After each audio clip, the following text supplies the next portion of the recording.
ஆனி மாதமும் ஆடி மாதமும் இணைந்த மாதம் ஜூலை மாதமாகும்.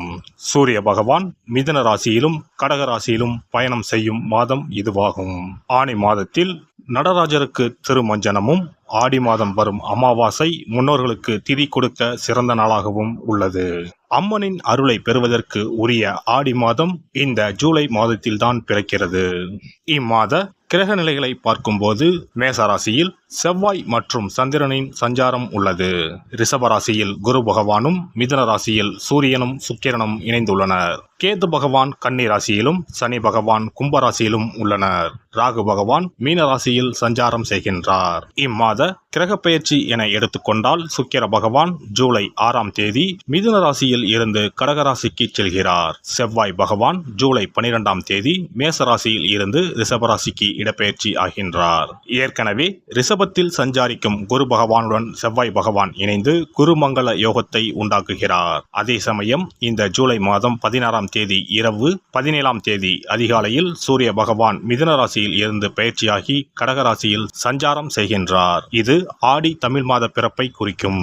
ஜூலை 19ஆம் தேதி புதன் பகவான் கடகராசியில் இருந்து சிம்மராசிக்கு பெயர்ச்சியாகின்றார். சுக்கிர பகவான் ஜூலை 31ஆம் தேதி சிம்ம ராசிக்கு பெயர்ச்சியாகின்றார். சந்திர பகவான் ஜூலை 1ஆம் தேதி அஸ்வினி நட்சத்திரம் மேசராசியில் இருந்து தன் பயணத்தை ஆரம்பிக்கிறார். இந்த கிரக பெயர்ச்சி மற்றும் சஞ்சாரத்தால் உங்கள் வாழ்வில் ஏற்படக்கூடிய சுப மற்றும் அசுப பலன்கள் என்ன என்பதனை பற்றி காண்போம். உங்கள் வாழ்வில் வளமும் நலமும் செல்வ செழிப்பும் பெற்று வாழ்வில் உயரிய நிலையை அடைய எல்லாம் வல்ல எம்பெருமானை வேண்டி விரும்பி கேட்டுக்கொள்கிறேன். கடகராசி அன்பர்களே, இந்த மாதம் வீண் செலவுகள் குறையும். எந்த ஒரு வேலையை செய்து முடிப்பதிலும் இருந்த தடை தாமதம் நீங்கும். வீண் விவகாரங்களில் தலையிடுவதை தவிர்க்கவும். மற்றவர்களுக்காக வாதாட வேண்டாம். வருமானம் கூடும், மன திருப்தி உண்டாகும். தொழில் வியாபாரத்தில் ஈடுபட்டு இருப்பவர்களுக்கு புதிய ஆர்டர்கள் பெறுவதில் இருந்த தடைகள் நீங்கும். வரவு இருந்த போதிலும் வியாபாரம் தொடர்பாக திடீர் முதலீடு செலவு உண்டாகலாம். உத்தியோகத்தில் இருப்பவர்கள் மிகவும் கவனமுடன் இருப்பது நல்லது. மேலிடத்துடன் கனிவை அனுசரிப்பது நல்லது. உறவினர்கள் நண்பர்கள் உதவியாக இருப்பார்கள். குடும்பத்தில் இருப்பவர்களை அனுசரித்து செல்வது நல்லது. வாழ்க்கை துணையின் உடல் நலத்தில் கவனம் தேவை. பிள்ளைகளுக்காக அலைய வேண்டி இருக்கும். மகிழ்ச்சி உண்டாகும். பெண்களை பொறுத்தவரை அடுத்தவர்கள் பிரச்சனைகளை தீர்க்க முயற்சிகளை மேற்கொள்வதை தவிர்ப்பது நல்லது. தேவையற்ற செலவு ஏற்படலாம். எதிலும் கவனமாக இருப்பது நல்லது. கலைத்துறையினரை பொறுத்தவரை முயற்சிகளில் சாதகமான பலன் இருக்கும். பணவரத்து அதிகரிக்கும். தொழில் தொடர்பான காரியங்களை யோசித்து செய்வது நல்ல பலன் தரும். வீண் கவலை ஏற்பட்டு நீங்கும். பணவரத்து திருப்தி தரும். புத்தி சாதுரியத்தால் எல்லாவற்றையும் சமாளித்து வெற்றி காண்பீர்கள். அரசியல் துறையினருக்கு மேலிடம் நீங்கள் சொல்வதை கேட்டு நடக்கவில்லையே என்ற எண்ணம் ஏற்பட்டு நீங்கும். வழக்குகளில் சாதகமான நிலை காணப்படும். நீங்கள் மற்றவர்களுக்கு உதவிக்கரம் நீட்டுவதில் தயங்க மாட்டீர்கள். பேச்சு திறமை அதிகரிக்கும். நட்சத்திர பலன்கள். புனர்பூசம் நட்சத்திரம். இந்த மாதம் உடற்சோர்வு உண்டாகலாம். பூர்வீக சொத்துக்கள் மூலம் வரும் வருமானம் தாமதப்படும். திருமணம் தொடர்பான முயற்சிகளில் சாதகமான நிலை இருக்கும். தொழில் வியாபாரம் தொடர்பான காரியங்களில் எதிர்பாராத தடை ஏற்பட்டு நீங்கும். பணவரத்து அதிகரிக்கும். எதிர்பார்த்த பண உதவி வந்து சேரும். உத்தியோகத்தில் இருப்பவர்கள் மேல் அதிகாரிகளை அனுசரித்து செல்வது நல்லது. பூசம் நட்சத்திரம். இந்த மாதம் அலுவலகம் தொடர்பான பணிகள் தாமதப்படும். எதிலும் கவனம் தேவை. குடும்பத்தில் இருப்பவர்களுடன் வீண் வாக்குவாதங்களை தவிர்ப்பது நல்லது. வாழ்க்கை துணையுடன் இருந்த மனஸ்தாபங்கள் நீங்கும். நண்பர்கள் உறவினர்கள் வருகை இருக்கும். பிள்ளைகள் நலனில் அக்கறை காட்டுவீர்கள். ஆயுள்யம் நட்சத்திரம். இந்த மாதம் வீண் வாக்குவாதங்களை தவிர்ப்பது நல்லது. கடும் முயற்சிகள் நல்ல பலனை தரும். செலவுகள் அதிகரிக்கும். சாதகமான சூழ்நிலையே காணப்படும். குடும்பத்தில் மகிழ்ச்சி நிலவும். மற்றவர்களுக்கு உதவி செய்ய வேண்டும் என்ற எண்ணம் உண்டாகும். விட்டு சென்ற நண்பர் மீண்டும் வந்து சேர்வார். அதனால் மகிழ்ச்சி உண்டாகும். திங்கள் கிழமையில் ஆதி பராசக்தியை வழிபடுவதால் காரிய தடைகள் நீங்கும். மன அமைதியை தரும். குல தெய்வத்தையும் இஷ்ட தெய்வத்தையும் ஒரே நாளில் சென்று தரிசித்து வாருங்கள். காரியங்களில் இருந்த தடைகள் விலகும். தொழில் வியாபாரம் சிறப்பாக நடைபெறும். சிறப்பு தொகுப்பு. ஒரு வெற்றிலை இருந்தால் உங்கள் துன்பங்களில் இருந்து விடுபட முடியும் என்றால் நம்ப முடிகிறதா? ஆம், உங்கள் ராசிக்கும் வெற்றிலை பரிகாரம் இருக்கிறது. அவற்றிற்கான வழிபாட்டு முறைகள் பற்றி காண்போம். பண்டிகை, திருவிழா, வீட்டில் விசேஷம் என்றால் வெற்றிலை பாக்கு வைத்து உறவினர்களை அழைப்பது வழக்கம்.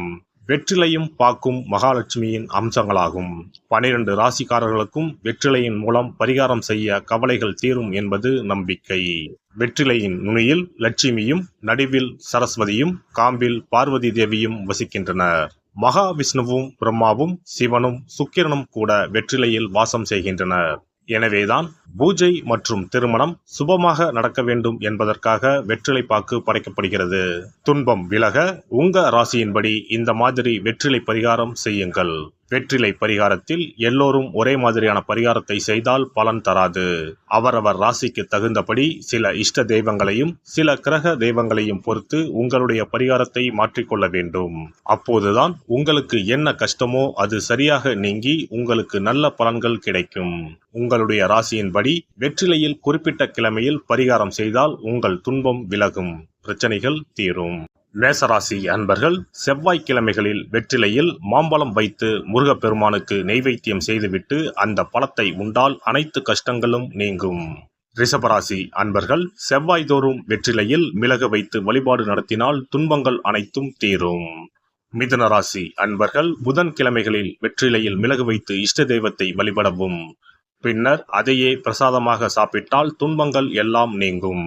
கடகராசி அன்பர்கள் வெள்ளிக்கிழமை தோறும் வெற்றிலையில் மாதுளை பழத்தை வைத்து காளியை வழிபாடு செய்து பின்னர் அந்த மாதுளை பழத்தை சாப்பிட்டால் துன்பங்கள் நீங்கும். சிம்மராசி அன்பர்கள் வியாழக்கிழமைகளில் வெற்றிலையில் வாழைப்பழத்தை வைத்து இஷ்ட தெய்வத்தை வழிபடலாம். பின்னர் அந்த பழத்தை பிரசாதமாக உண்டால் கஷ்டங்கள் நீங்கும். கன்னிராசி அன்பர்கள் வியாழக்கிழமையில் வெற்றிலையோடு மிளகு வைத்து உங்கள் இஷ்ட தெய்வத்தை வணங்குங்கள். உங்கள் துன்பம் துயரம் எல்லாம் தீர்ந்துவிடும்.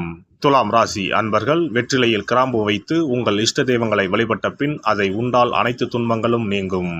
விருச்சிக ராசி அன்பர்கள் வெற்றிலையில் பேரிச்சம்பழம் வைத்து செவ்வாய்தோறும் உங்கள் இஷ்ட தெய்வத்தை வழிபட்டால் துன்பங்கள் நீங்கும். தனுசு ராசி அன்பர்கள் வெற்றிலையோடு கற்கண்டு வைத்து வெள்ளிதோறும் இஷ்ட தெய்வத்தை வழிபட்டு பின்னர் கற்கண்டை சாப்பிட்டால் துன்பங்கள் விலகும். மகர ராசி அன்பர்கள் வெற்றிலையோடு அச்சு வெல்லம் வைத்து வெள்ளிதோறும் காளியை வழிபட்டால் துன்பங்கள் துயரங்கள் நீங்கும். கும்பராசி அன்பர்கள் வெற்றிலையோடு நெய் வைத்து சனிக்கிழமைகளில் காளி தெய்வத்தை வழிபட்டால் உங்கள் துன்பங்கள் எல்லாம் தீரும். மீனராசி அன்பர்கள் வெற்றிலையோடு சர்க்கரை வைத்து ஞாயிறு தோறும் இஷ்ட தெய்வத்தை வழிபட்டால் துன்பங்கள் எல்லாம் விலகும். எல்லாம் வல்ல இறையருளால் நீங்களும் உங்கள் அன்பு குடும்பமும் உடல் நலம், நீலாயுள், நிறை செல்வம், உயர் புகழ், மெய்ஞானம் ஓங்கி வாழ்க வளமுடன். இந்த வீடியோ பதிவு உங்களுக்கு பிடித்திருந்தால் லைக் பண்ணுங்க, கமெண்ட் பண்ணுங்க, ஷேர் பண்ணுங்க, மறக்காம சப்ஸ்கிரைப் பண்ணுங்க, பக்கத்துல இருக்கிற பெல் பட்டனை கிளிக் பண்ணுங்க. நன்றி, வணக்கம். ஓம் நமச்சிவாய, சிவாய நம.